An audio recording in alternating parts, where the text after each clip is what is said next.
je le redis toujours, le problème actuel, ce n'est pas le diable, et c'est nous-mêmes, c'est l'homme lui-même. En fait, l'homme refuse de grandir, il refuse d'être honnête à lui-même.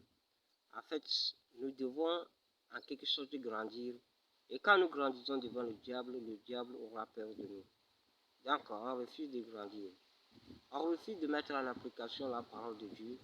On refuse de nous accrocher à Dieu tel qu'il a dit que nous ne devons pas, nous ne portons jamais de fruits sans que nous nous accrochions à lui. Donc, je pense que l'homme refoule au pied, l'homme néglige la Bible, la parole de Dieu, et ça, à tout moment, il accuse le diable. Non, ce n'est pas le problème du diable. C'est que toi, tu refuses de grandir et tu tombes dans tes propres pièges, selon tes ambitions. Donc, c'est ça. Alors, pour s'échapper, pour ne pas à tout moment accuser le diable, voici ce que tu dois faire maintenant. D'abord, tu dois chercher à comprendre Dieu, sa pensée, ses stratégies.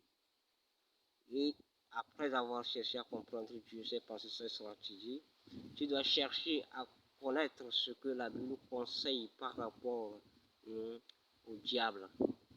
Ce que la Bible conseille sur le diable, ses stratégies, ses pensées et son travail. Et tu verras que vraiment, le diable n'est rien d'autre qu'un trompeur, qu'un menteur. D'accord, ce n'est pas le diable. Il ne faut jamais, en tant qu'un chrétien ne devrait pas avoir peur du diable. Le diable n'existe pas dans la vie d'un chrétien en fait. C'est l'ignorance. Tu refuses d'apprendre la Bible.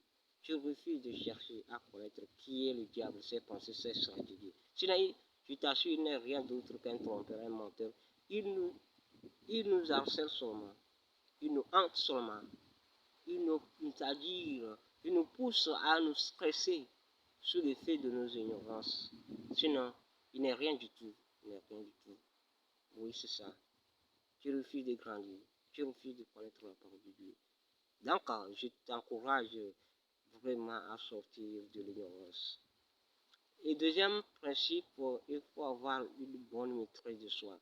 Tu dois vraiment avoir une forte conscience par rapport à ta chair. Il faudrait que la conscience domine la chair. Il faudrait que l'esprit domine la chair.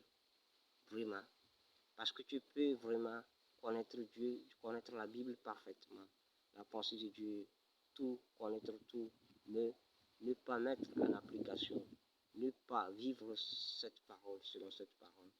Et c'est ce qui est un peu dangereux parce que tu connais et tu refuses volontiers de mettre en application. Ce n'est pas du tout bon. Donc la bonne maîtrise de soi, c'est un élément clé très important maintenant. La bonne maîtrise de soi. Il faut avoir un cœur vraiment qui est résistant.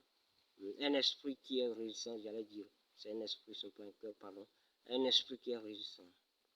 Et la troisième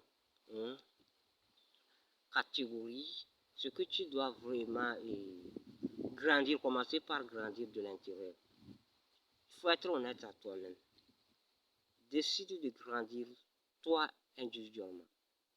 Il ne faut pas faire semblant devant les hommes que tu es un chrétien fidèle, juste, alors qu'au fond de toi, tu mens. Vaut mieux que tu sois honnête, intègre, juste à toi et ton esprit, que d'être juste, intègre, infidèlement devant Dieu, sachant honnêtement qui tu es. Donc, je pense que quand l'intérieur est juste, clair, fidèle, je pense que Dieu grandira en nous. C'est là-bas aussi Dieu demeure. C'est dans le cœur Dieu demeure.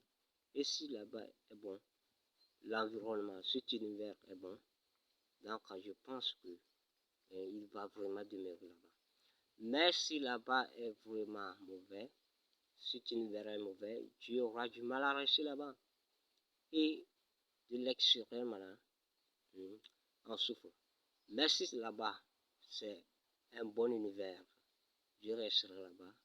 Et au travers de ton visage, au travers même de tes comportements, de ta vision, et même ton esprit, on sent la maturité, on sent vraiment une acclimation, oui, vraiment de ton être.